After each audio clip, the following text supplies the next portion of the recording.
सब विद्यार्थियों को मेरा नमस्कार। तो जैसा कि आप सभी को ज्ञात है कि पिछली वीडियो में हमने जो हमारा अध्याय है सांवले सपनों की याद, उसका आधा भाग किया था। तो आगे का जो भाग है वो हम इस वीडियो में करेंगे।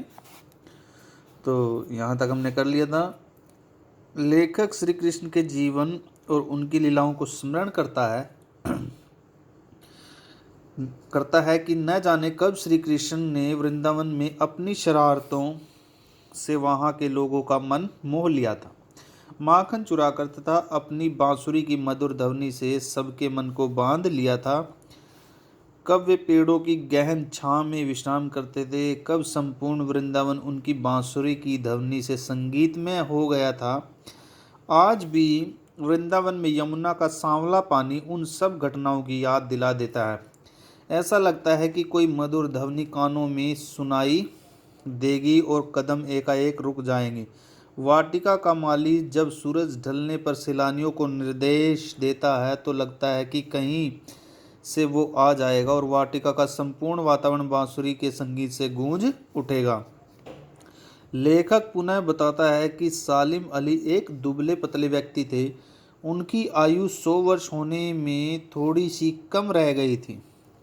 संभव है कि लंबी लंबी यात्राओं ने ही उनके शरीर को दुर्बल बना दिया हो तथा कैंसर जैसी जानलेवा बीमारी उनकी मृत्यु का कारण बनी हो, किंतु मृत्यु भी अंतिम समय तक उनकी आंखों की रोशनी नहीं छीन सकी जो सदा पक्षियों की सेवा में समर्पित रहती थी। उनके समान पक्षियों को देखने वाला संसार भर में कोई दूसरा नहीं हुआ।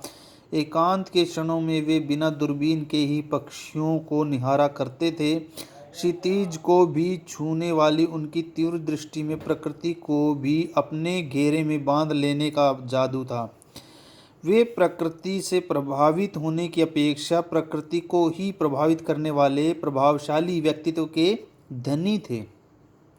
उनके लिए प्रकृति एक रहस्यमयी दूरी तक फैली हुई दुनिया थी।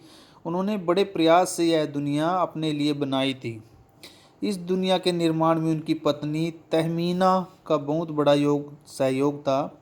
सालिम अली ने अपने अनुभवों के आधार पर तत्कालीन प्रधानमंत्री चौधरी चरण सिंह के सामने केरल की साइलेंट वैली के पर्यावरण को बचाने का सुझाव रखा था।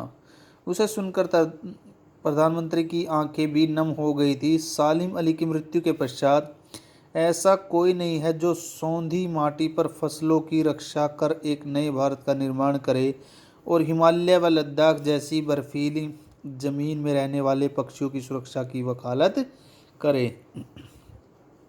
सालिम अली ने अपनी आत्मकथा का नाम भी फॉल ऑफ ए स्पैरो रखा है। उन्होंने D.H. लॉरेंस के जीवन का उदाहरण देते हुए बताया है कि आदमी की अपेक्षा प्राकृतिक उपादान पक्षी, पशु आदि भली भांति पहचान लेते हैं। लॉरेंस की पत्नी ने कहा कि मेरे पति को मुझसे कहीं अधिक हमारी छत पर बैठने वाली गोरैया जानती है।